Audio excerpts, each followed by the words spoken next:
What up, what up? Welcome, welcome, welcome, Zoram. What's goody? Hopefully you joining us for Monday night's book club. It's gonna be good. Laura joining in the Zoom room. Yeah, joining in the Zoom room. Buddha blessing your bowls. You hear them in the background? That's on the track, going to be on all streaming platforms coming your way. Appreciate you. The bowls are awesome. Yeah, today we are reading The Only Way Out Is In. There she is. Hey, Laura. Hi. Let's put this right there. As you get ready, I'm going to give a... Yeah, there's you're only seeing on what you can see, but that image is being streamed on Facebook, all those other things, and Instagram's over here, and you are in the Zoom room, so we can have the discussion for the book club on Monday nights. Woohoo! So, while you're getting ready, I give a breakdown of why we're reading this book, and where we're up to at this point. So the book, The Only Way Out Is In by Anthony Prem Carlisi is, oh snap, I gotta go over the sponsors and stuff first. I appreciate it. So one of the sponsors is Yogi, Urban Yogi Wellness and Education, right here, bing, in that corner. Also, it is powered by, where's the other sponsors? I'm drawing blanks. We'll get to the sponsors when we get to the sponsors. Daggone it, we're going to go over what's important, the book.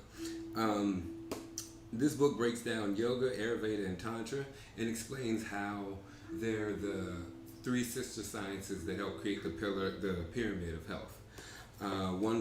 Each one plays off of the other, and kind of in this, we've been getting into the doshas, and each one kind of plays on each other like that. One is more about earth, one's a little bit more about air, one's a little bit more about water.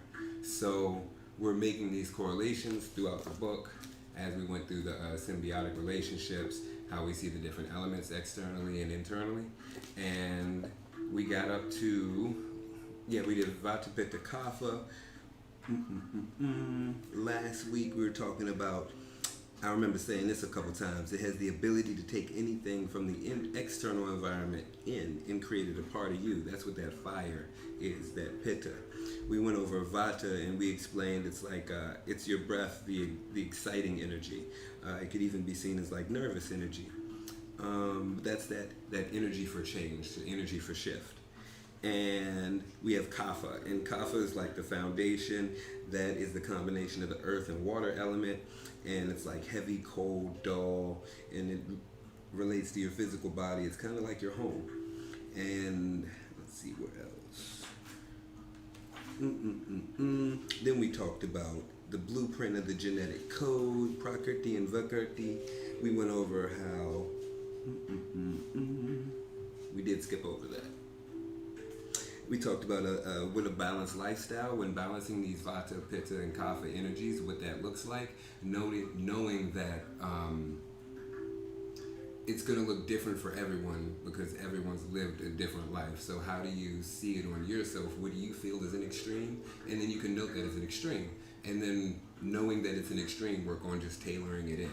Maybe it's like, oh, I normally pop off on people 3 times a day, and when they're saying something smart at work or in the emails, no, I'm not going to pop off with someone at work until they get me 5 times. They have to really push me. At 5 times, then I'm going to say how I'm feeling, but I'm not going to be rude. I'm just going to say how I'm feeling. But that could be an expression of balance. Maybe some person's like, I'm never going to just be upset. I'm never going to harbor this and hold it in. So we talked about communication, and here we land. Boom, boom, boom. Sattva, Rajas, and Tamas. Page 85. So if you're following along from last week, or if you check the playback, we're on page 85. And if you have any questions, drop them in any of the chats. What's going on, Tegan? Any questions, comments, anything that sparks something? Just go and drop it in the chat.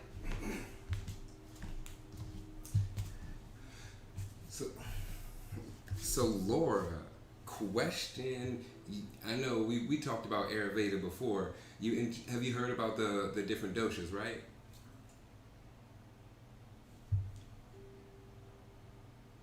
Yes, I know about the doshas. I don't have the book though, so I'll have to catch up. That's why. Next Saturday, so if you're gonna do that. Well, it's also I'm also going to be at a health expo on Brandywine on next Saturday, so there's no class. Thank you for reminding me. I took it off of the schedule for next week. However, I didn't vocalize it. So vocalizing it, there is no Saturday class this upcoming Saturday. We will be back the following Saturday. We're just trying to reach a little bit more people and bring a little bit more love to some people's lives they didn't know that they needed. So yeah, thank you. Have you heard of? Yes, the dosha. Have you heard of Sattva, Rajas, and Tamas? Not really, no. Ooh, good. We get to get into the fun stuff. Ooh, okay. These are a little bit more mental aspects. The other ones are like energetic, but these you'll see how it balances. Words, he says it a little bit better. Alright, so again, if you're reading along, it's The Only Way Out Is In by Anthony Prem Carlisi, and we're on page 85. Sattva, Rajas, and Tamas. Qualities of the mind. Humans are unique. We have access to subtle aspects of Vata, Pitta, and Kapha through having a mind. Being blessed or cursed with a mind is what sets us aside from animals. We can soar to great heights like Einstein or to bottomless pits like Hitler. There are three subtle energetic qualities of Vata, Pitta, Kapha called Tamas, Rajas, and Sattva. And yeah, I'll keep reading it. In Tattva. Tamas is thick, heavy, dull energy similar to imbalanced Kapha. Rajas is the opposite of Tamas and similar to high Vata. It expresses lots of activity and erraticness and is dispersing. Sattva represents balance and equanimity and is associated with Pitta. Sattva is symbolic of fire. It is clarity and perception and piercing. Fire is transformation and action. So I look at them as like these are different states that those Vata, Pitta, and Kapha could be in. It gives you like a high, middle, low. And that when we get into like sound, frequency, vibration, we're going to talk a little bit about that. Hey, Uncle Glenn, glad to see you here joining in on Facebook. We'll talk about the sound, frequency, and vibration on the Halloween getaway. We'll start to connect some of those aspects as well, because it's just a different instrument in which we perceive the same information. It's like filtering a certain bar out of this whole thing that's going across. We just want this thing, and that'll be hearing. We just want that thing, and that'll be touch. Well, touch will probably be like that. But we'll get to it. There are tamastic, rajastic, and sattvic lifestyles. If you're living a tamastic lifestyle, you're consuming lots of red meat, alcohol, leftovers, microwaved, or overcooked foods for basically doing things that create heaviness and dullness in your life, which increase kapha. This is classic couch potato syndrome, or the apathic just getting by attitude. A rajastic lifestyle reflects excessive energy, hot, spicy foods, drinking too much coffee, smoking cigarettes, taking drugs, and engaging in other overstimulating activities. This lifestyle creates nervousness and anxiety, scatters your energy, and increases vata. This is the basic busy person syndrome, always having to do something or stay occupied. When on vacation, tamastic and rajastic are two extremes of the same pole. Yeah. That vata life, yeah, that happens with me. I tell myself to cool it down, find that kapha, find a little bit of that earth, however I may. Sattvic is in the middle, living a more balanced and spiritual life. Buddhist path is known as the middle way. That's not the same as the expression middle of the road, which gives a feeling of playing it safe. Rather, it is to live consciously, choosing what serves the highest good. Sattvic foods are fresh, pure, vibrant, and are natural and organic. It is practicing yoga, meditation, eating vegetarian foods, or anything considered wholesome and virtuous in your lifestyle. Finding this balance in activity and rest is the key to Sattvic life. I want to point out that there have been spiritual traditions like the Native American Indians who ate meat but expressed a reverence for what they've killed. They are thankful for the animal giving up its life so they may be nourished. Hitler was a vegetarian, so don't be too righteous about a particular way of life. It doesn't always equate to being spiritual. This is what I mean when he says, like, when I say, he's just funny. He's a good writer. He's not writing to impress. If you know a certain choice will create a lot of nervous energy, then why go there? So that brings us back to this balance, a way that we can see it as opposed to giving it like a medical label in a sense. A lot of times we attribute symptoms or things to it as opposed to like an energy. Energy changes it to something that is living, something that is changing, not necessarily living like life, but something that is moving and changing. Another one is like a finite, this is exactly what it is. There is no adaptation, there is no changes. So it kind of gets us to shift how we're looking at reality. You may eat a piece of meat, you'll feel heavy, lethargic, and maybe even aggressive. Again, then it's being conscious of what you want out of life. Like this yogi friend of mine called Swami Bhayandananda has an interesting take on it all. He says, I'm a humanitarian. I'm not a vegetarian.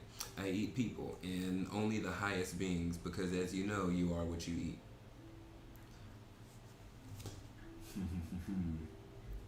I'm assuming like the people and not the actual physical body of the people, the energy of the people, right? I think we're going to cannibalism route here. And Ayurveda and nourishment. The foods you eat are an important part of your Ayurvedic regimen.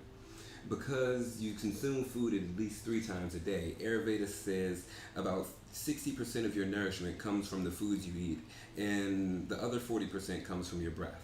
Nourishment in Ayurveda is said to come from prana. Prana is your life force energy.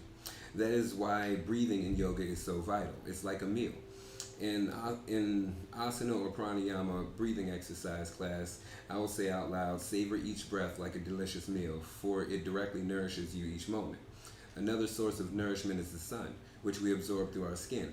After all, we're solar powered. That's why in countries where the sun doesn't shine much, there's much more incidence of depression and suicide. Less sun the body gets, the less melatonin it produces. This is the hormone that regulates the pineal gland, the master gland, and the psychic channel. The pineal gland is responsible for altering your moods. Our nourishment is just like if you're inside all day and you're just like, you got the lights off, maybe a little bit of sun comes in, then you finally go outside and it's like, oh no, things aren't really this shitty. I mean, this breeze feels good, especially today. I mean, the weather's rocking today. But just going outside, changing the area you're in changes the way that we feel a lot of times, because a lot of times we associate feelings with similar spaces and similar things. Maybe it's an image of something, maybe it's the way something feels like, oh, I remember this time when I rubbed my toes in the sand. Then you go back to all the beaches. Anyway, our nourishment is vital on the path.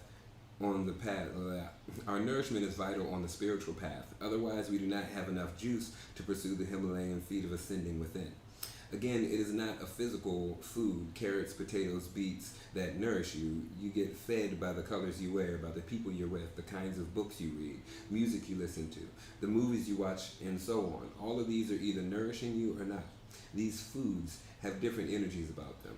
Like you, some foods are more vata, pitta, kapha than others. Each one has attributes either increasing vata, pitta, kapha, or decreasing them. Think about many of the other aspects of your life that have these qualities and contribute to you being balanced or unbalanced. Notice that one man's poison may be another man's medicine. That's facts on a million. Oh my goodness. If you constantly observe this in your life, and this is the integration aspect here. If you constantly observe this in your life, you'll eventually become more natural with your choices. Your intuitiveness guides you to the most vibrant ways of living possible. Here's a small example to give you ideas of things to choose in your life that increase or decrease Vata Pitta Kapha. So on page 88, boom, he has a picture of that, ways that you can increase it. If there's like, we were speaking last week on Agni and Ama. Agni is the Jathar, Agni is your digestive fire, and Ama is the toxins that we build up by maybe eating things that we don't necessarily need, or the toxins that we build up in our body and don't move to get them to new areas so we can actually process them and get them out.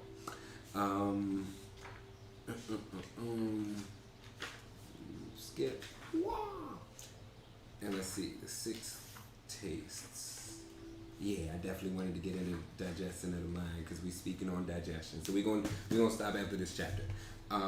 So we were speaking on the Jathar, Acne, and the Ama that we build up, and we were talking about different ways that we can balance that. If there's an imbalance in that digestive fire, how can we increase the fire externally so then the internal can soak it in. That can be by different foods. That can be by, all right, if you're not moving, actually move. Like I mentioned before, maybe it's just getting up and going for a walk. It don't even have to be a run. I wouldn't call it exercise. I call it movement. Exercise, I feel as though we exert ourselves. We're like, I don't know if I can do this. No, I'm gonna push through. That's like spiritual work. Workout is spiritual work in my eyes. Okay. Oh, again, any questions, comments, just go and drop them in the chat. Hey, yeah, I see you still rocking with us too. 6 takes. This will help you to better understand foods that you eat. There are 6 distinct and separate tastes that Ayurveda recognizes. They are sweet, sour, salty, pungent, bitter, and astringent. All foods have predominantly one of these 6 tastes. That's very important because as a result of each taste, a food will either increase or decrease Vata, Pitta, or Kapha. In the Ayurvedic system, sweet is considered the heaviest taste, anabolic, building, nourishing, and it's the most Kapha. Therefore, Ayurveda recommends starting your meal with this taste and ending with the bitter, the lightest taste, which is a catabolic, breaking down, cleansing, the most Vata. What we do in the West is the exact opposite. We eat the dessert last and start with the salad first. This wreaks havoc on digestion. Be aware that when Ayurveda speaks of sweet, it refers mostly to grains or complex carbohydrates, not simple carbs like refined sugars, flours, candies, sodas, etc. When selecting tastes of food, we want to include all 6 tastes in our main meals. Sour, salty, and pungent tastes stimulate the body and secrete digestive juices that break down carbohydrates, fats, proteins, and fibers. The nose is super in tune with the stomach and with the rest of the body. As we smell our food, that's why we're supposed to like pray over the food, but show attention to the food that you're about to consume, because then your body prepares itself to absorb the nutrients from that food. So that's the concept of like smelling it. Oh, what does it smell like? Then you start to salivate. Then your mouth ready for it. You're like, yeah, I'm about to get these potatoes. I had some hash browns. I digress.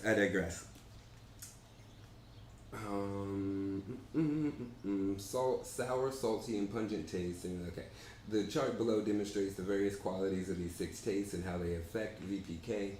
You should emphasize the taste which best suits your needs. For instance, more sweet increases Kapha, more bitter increases Vata. I am highly Vata.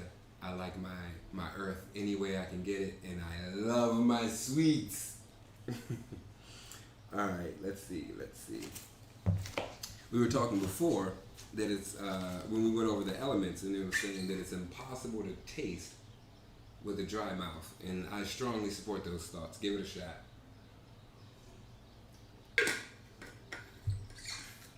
All right.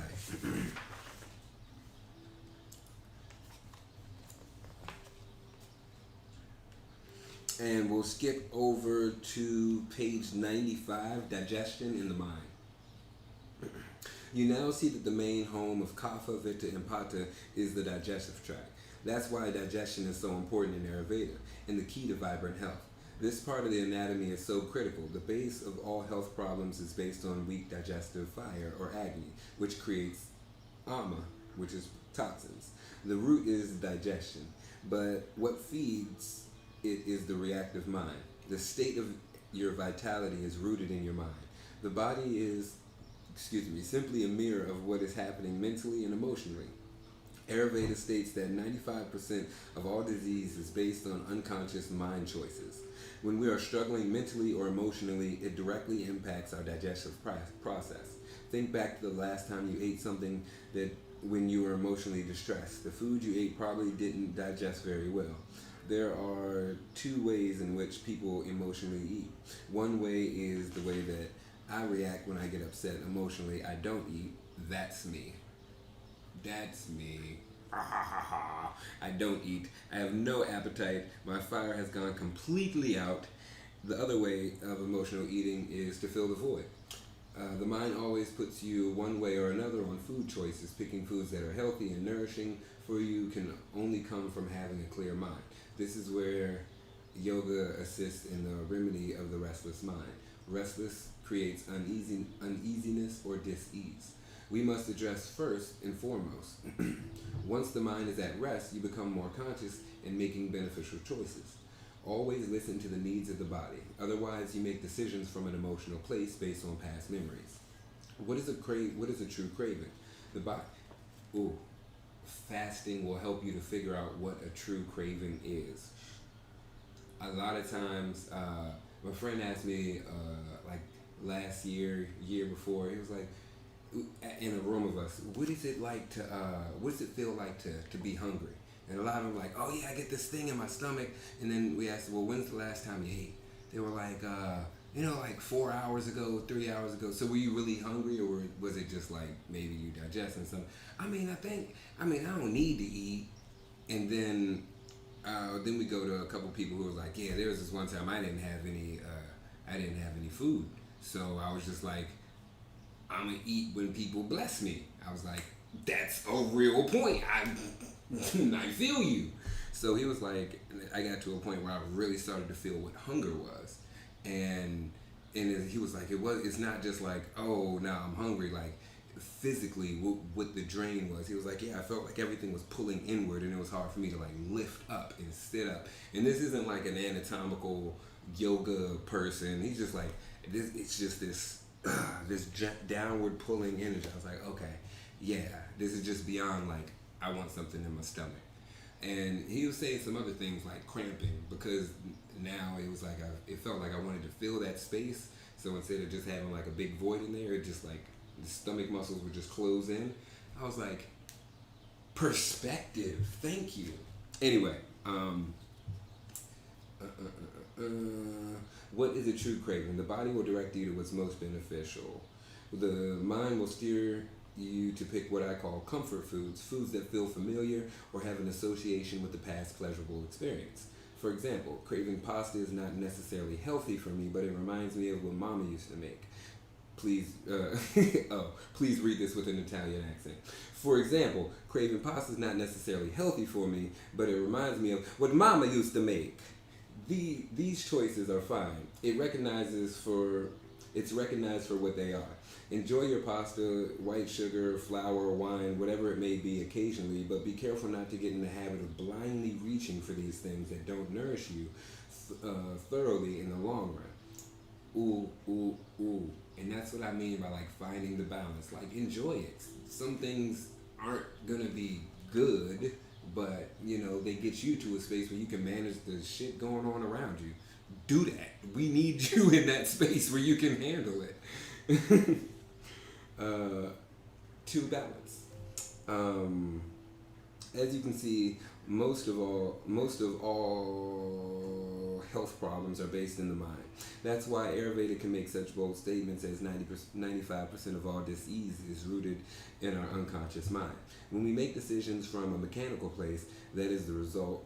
Cancer, heart disease, diabetes, arthritis are not things that you catch by having having someone sneeze on you. You've earned them, so to speak.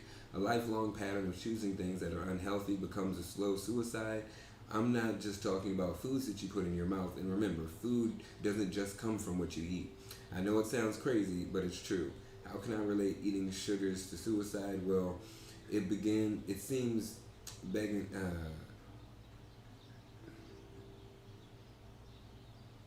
reaching for unhealthy foods over and over again to satisfy some other need will hope will catch up with you. That's how people create diabetes. It's all relative, of course. Having something periodically is all right, but to the degree to which food or lifestyles affect you depend on what you choose. Eating red meat constantly may cause heart disease. It's a well-known fact that Western medical science. Yet, look at how much meat is consumed in the world, especially America. How about cigarettes? Again, there's scientific fact that smoke causes lung cancer, but look at how many millions of people continue to smoke. How soon someone dies from this is individual. Some people have stronger immune systems than others. We all have genetic predispositions to certain elements. These predispositions come from not only physical habits but also mental habits we inherit from our family, passed on from one generation to the next. To fully claim your perfect health, you must choose to live in a way that totally transforms you from your past genetic coding. It is the message we decide to give ourselves today that create our bodies tomorrow. Ayurveda speaks of a force a force most basic to nature, a force that underlies everything. This force is called universal cosmic intelligence. This is the vast power that lies silently in our cells. I'd like to call it cellular intelligence, the true mind of the cell which knows no limit. The secret of life at this level is anything in your body can be changed with the flick of intention.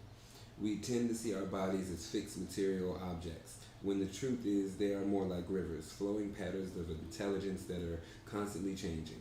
Every 5 days you acquire a new stomach lining, your skin is renewed every 5 weeks, your skeleton, which seems so solid and fixed, is entirely new every 3 months. Every 7 years, the total number of cells in your body are replaced, so you are a completely new person cellularly.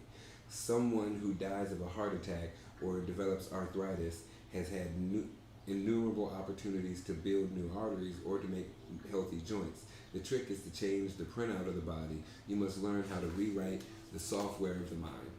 Otherwise, you end up with the same body for the next 7 years.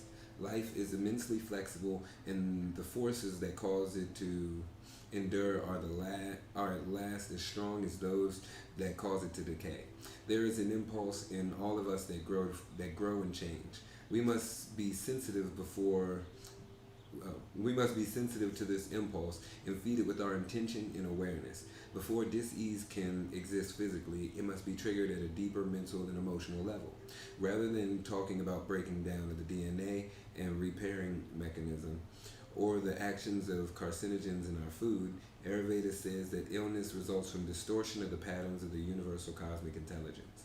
The intellectual cosmic intelligence therefore needs to align with the universal cosmic intelligence by accessing what is available through the methods of yoga, meditation, presence, in other words, going beyond the mind. Nature is like a radio band with an infinite number of stations. The reality you are now experiencing is one station on that band. This can be completely convincing as long as you stay tuned into it. But it is masking the unlimited number of choices that lie on either side. You can learn to live a vital existence by fully taking on the certainty that life and living vibrantly are truths and others. Living vibrantly is our truth, and only sickness and disease are horrible lies. Human beings have thus far given only to sickness and disease. This perpetuates to generation in our genetic code. Since we give ourselves since what we give ourselves, to have profound and lasting effects, we create a new reality together. We are a new species walking this earth, recognizing the inherent coding of the DNA that says life is endless if we choose it to be. And that's where we'll stop today. The Italian was good, right? I thought so. Ha ha ha. Yes, it was. No, that was about to be really bad. Yes, it was. Yeah, that was alright. Yeah. Let's see. So that is. Oh, again, we are reading The Only Way Out Is In by Anthony Prem Carlisi. If you're interested in the topics we spoke on today, sattvas, tamas, and rajas, also the doshas, vata, pitta, kapha, there is a bunch of, playback you can watch on YouTube, Instagram, and my website, thefloatingyogi.com. Cash App, Venmo, PayPal, all that fun stuff. Check out the schedule. Monday night is the book club. Tuesday is lead half primary, and Tuesday's lead half primary, and Thursday is midday meditations, and not this Saturday, but the following Saturday we'll be back for Floating Flow. There's going to be a whole bunch else happening. G and I got our space that we can do our yoga stuff in. Oh, I'm so excited. She's amazing. Oh my God, she's amazing. And the belly's getting humongous. Oh my goodness. I'm excited. So that's coming. There's a whole bunch of other stuff. We're going to have in-person classes. The Halloween yoga retreat is still happening. Yes, indeed. Oh my OMGs. And we are going to Harper's Ferry on Halloween weekend, where there's just a bunch of shenanigans. Yoga, meditation, journaling. We got some pumpkin carving if you want to do that. Or if you want to be part of the photo shoot, we got like some smoke bombs we're going to put inside the pumpkins. So then all the smoke comes out. Ooh, that just looks like it's going to be cool. And then there's a sound bath. We have a live album that's going to be recorded and released there. So everyone that was there that helped to generate the energy of the weekend, the vibes, we're just going to be able to record that moment and, be able to play it back. So that's lit too. What else is there? If you'd like to join the flow, we'll do the short flow after, breathwork and meditation. Join the Zoom room. It's on my website, thefloatingyogi.com. Outside of that, now I got the advertisements. Some of the partners and the people who are powering this program: Born to Fly Fitness, No Commercials International. Appreciate you all. If you hear this background music, that's where that is from. You can check out The Floating Yogi on all streaming platforms. Please purchase and listen to it. Meditate to some of the music. That can be your morning meditation, right? Vibe with me in Costa Rica. And there's one more, UE, Urban Yogic Wellness and Education.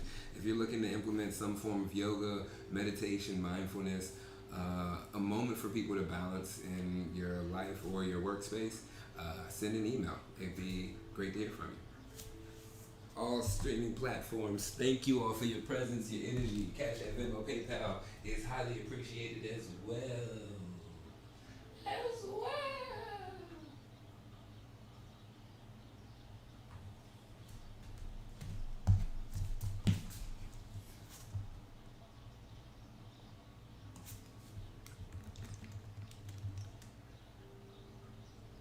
So are you doing a flow now, or Yeah. Monday's just book? Monday night, just a book club. Okay. However, what'd you say? That's fine. Okay. You sure you don't want to get a quick flow in? I just wasn't sure because you mentioned the flow, so I didn't know if other people were joining. But if not, I can do my own thing. I'm good. But I wanted to hear the book club too. Yay! But I'm good. I'm thinking So no flow on this Saturday. correct. Did you have a flow last Saturday? No, I sent out. Okay. Did I the joined, but I stayed. did the email not come through? Oh, let me unstream. Maybe it went into some folder.